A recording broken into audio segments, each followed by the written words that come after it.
मेघालय और असम के बॉर्डर के बीच एक शुमशान जंगल में रात ने अपनी काली घनी चादर ओरछ ली थी।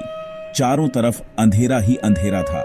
दूर दूर तक कोई दिखाई नहीं दे रहा था, न किसी की आवाज आ रही थी। उस रात विवेक अकेले उस जंगल को पार करने में लगा था। उसके चेहरे को देखकर ऐसा लग रहा था जैसे वो किसी बहुत बड़ी मुसीबत में है। इस जंगल के बारे में जाना जाता था कि अगर कोई भी इंसान सूरज ढलने के बाद यहाँ आता है तो उसे एक शैतान अपने वश में कर लेता है। वो फिर ऐसी जंगल में हमेशा हमेशा के लिए कैद हो जाता है। विवेक को यह बात पता थी, लेकिन वो फिर भी रुक नहीं रहा था, बस आगे बढ़े जा रहा था। जंगल के आखिरी छोर पर एक नदी बह रही थी और उस नदी को पार करते ही असम सीमा शुरू हो जाती थी। उस नदी के ठीक बगल में लकड़ी से बनी एक पुरानी हवेली थी। हवेली के आगे एक बोर्ड लगा था जिस पर लिखा था वशीकरण बाबा। गांवों के लोगों का मानना था कि उस हवेली में कुछ अजीब है। वहां ऐसी शैतानी ताकतें हैं जो हवेली में रहने वाले वशीकरण बाबा के मंत्रों की ताकत से इस दुनिया में आ गई हैं। 25 साल का विवेक अब उस हवेली के ठीक सामने खड़ा था और जोर जोर हाँफ रहा था। उस हवेली के दरवाजे पर एक बड़ा सा चौकोर निशान बना था, ठीक वैसे ही जैसे किसी मंत्र तंत्र की किताबों में होता है। विवेक हिम्मत जुटाई और दरवाजा खोला। अंदर उसने देखा कि एक बेहद अजीब सा दिखने वाला बाबा वहां कुछ हड्डियों की पूरा कर रहा है। बाबा की नजर तुरंत विवेक पर गई। अब वो जोर जोर से बड़े ही डरावने तरीके से मंत्रों को बोलने लगा। विवेक बाबा को देखकर घबरा गया था, लेकिन वो जिस मकसद से बाबा के पास आया था उसे पूरा किए बगैर वो कहीं नहीं जा सकता था। आज से 2 दिन पहले विवेक की शादी को 2 साल होने को आए थे। वो अपनी बीवी वर्षा से बहुत प्यार करता था, लेकिन कुछ दिनों से वर्षा के बदले बर्ताव के कारण विवेक को वर्षा पर शक होने लगा था। उसे लगने लगा था कि वर्षा का किसी और लड़के के साथ चक्कर चल रहा है, जिसे लेकर दोनों के बीच बहुत लड़ाई हो गई और आखिर में बात डिवोर्स तक पहुंच गई और वर्षा उसे छोड़कर अपने दोस्त के घर रहने चली गई थी। विवेक वर्षा पर शक करते करते पागल हो गया था। उसके दिमाग से वर्षा का ख्याल निकल ही नहीं रहा था। सोते जागते वो बस वर्षा के बारे में ही सोचता रहता। एक दिन वो बस से ट्रेवल कर रहा था तो उसकी नजर सीट पर लगे एक स्टिकर पर गई जिस पर लिखा था सिर्फ 1 घंटे में खोए हुए प्यार को वापस पाएं, और इसी के साथ नीचे एक पता भी लिखा था। विवेक अब उसी पते पर पहुंच चुका था, वशीकरण बाबा के पास। बाबा के मंत्रों की आवाज अब धीमी हो गई थी, पर अंदर एक गहरा सन्नाटा था। बाबा ने बिना विवेक की तरफ देखे उससे उसके आने का कारण पूछ लिया। विवेक ने उस बाबा को सब कुछ बता दिया।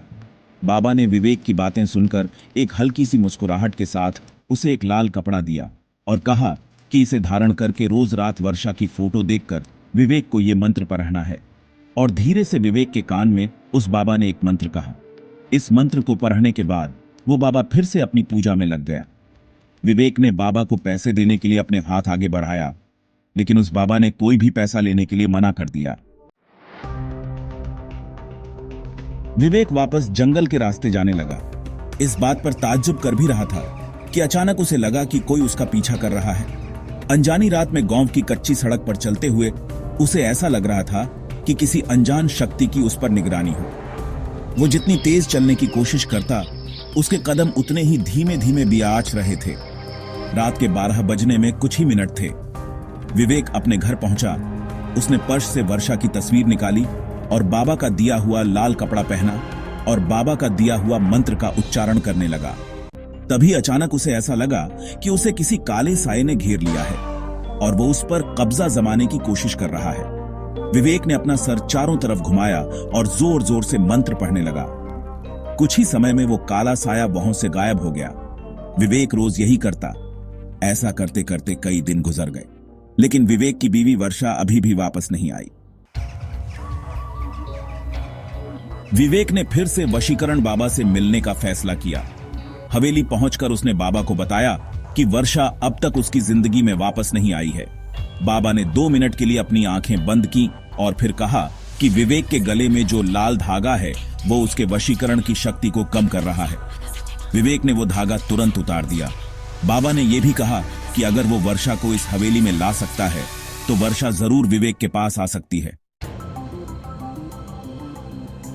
उस दिन भी विवेक जब अपने घर वापस जा रहा था तब भी उसको ऐसा लगा जो उसके पीछे पीछे चल रहा है और उसे देखे जा रहा है। लेकिन विवेक जो वर्षा से बेहद प्यार करता था, उसे पाने के लिए वो कुछ भी करने के लिए तैयार हो चुका था।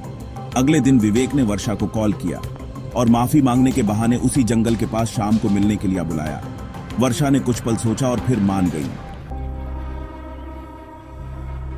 दोनों आज बहुत दिनों बाद मिल रहे थे। बात करते करते विवेक वर्षा को हवेली के पास ले गया। जैसे ही वर्षा हवेली के पास पहुंची, उसे एक अजीब सी घुटन महसूस होने लगी थी। उसने विवेक को तुरंत वहां से चलने को कहा, लेकिन विवेक जबरदस्ती उसे हवेली के अंदर ले गया। दोनों आज बहुत दिनों बाद मिल रहे थे। बात करते करते विवेक वर्षा को हवेली के पास ले गया। जैसे ही वर्षा हवेली के पास पहुंची, उसे एक अजीब सी घुटन महसूस होने लगी थी। उसने विवेक को तुरंत वहां से चलने को कहा, लेकिन विवेक जबरदस्ती उसे हवेली के अंदर ले गया। सीन 5। बाबा performs a ritual on Varsha. बाबा ने जैसे ही वर्षा को देखा, उसने विवेक को बाहर जाने को कहा और दरवाजा बंद कर दिया। पूरे 2 घंटे हो चुके थे, लेकिन दरवाजा अभी तक बंद था। विवेक को अब बहुत ज्यादा घबराहट होने लगी थी।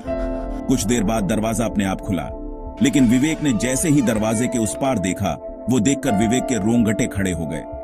अंदर वर्षा बेहोश पड़ी थी और उसके शरीर के चारों तरफ मोमबत्तियां जल रही थी।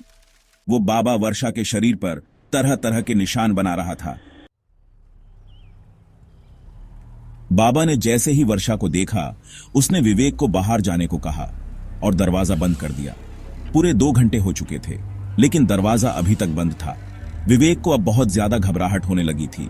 कुछ देर बाद दरवाजा अपने आप खुला, लेकिन विवेक ने जैसे ही दरवाजे के उस पार देखा, वो देखकर विवेक के रोंगटे खड़े हो गए। अंदर वर्षा बेहोश पड़ी थी और उसके शरीर के चारों तरफ मोमबत्तियां जल रही थी। वो बाबा वर्षा के शरीर पर तरह तरह के निशान बना रहा था। लेकिन रोंगटे खड़े कर देने वाली बात यह थी कि वर्षा के पास एक बहुत ही भयानक सा काला साया मंडरा रहा था।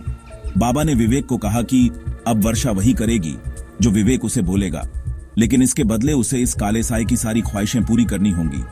विवेक को कुछ समझ नहीं आ रहा था। उसने वर्षा को वहां से चलने के लिए कहा तो वर्षा एक कठपुतली की तरह उठकर खड़ी हो गई। वो एक जिंदा लाश से ज्यादा और कुछ नहीं थी। विवेक वर्षा की ऐसी हालत देखकर पूरी तरह दहल गया था। उसने बाबा से गुस्से में कहा वो वर्षा को पहले जैसा बना दे, लेकिन तभी काले साये ने विवेक को पीछे से धक्का दे दिया। वो काला साया बाबा में समा गया। उस बाबा का रूप एक भयानक आत्मा में बदलने लगा था। उस बाबा के चेहरे का रंग नीला पड़ गया और आंखें पूरी सफेद हो गईं और जोर जोर से हंसने लगा। उस बाबा ने अपने भयानक रूप में बोला कि वो कोई मामूली इंसान नहीं है, बल्कि वो एक शैतान का साया है जो इस जंगल में न जाने कब से कैद था और उसने वर्षा की आत्मा चुरा के अपने आप को आजाद कर लिया है और विवेक को हमेशा के लिए अपना गुलाम बना लिया है। ये सब सुनकर विवेक वहां से फौरन भागा, पर वो उस जंगल से निकल ही नहीं पा रहा था। वो जहां से निकलता कुछ देर बाद वो वापस उस हवेली के सामने ही आ जाता। धीरे धीरे उसके दिमाग ने काम करना बंद कर दिया और वो उसी जंगल में कैद हो गया। 2 महीने बाद उसी जंगल में पुलिस को 2 सड़ी हुई लाशें मिली। वो लाशें किसी और की नहीं, बल्कि विवेक और वर्षा की ही थीं।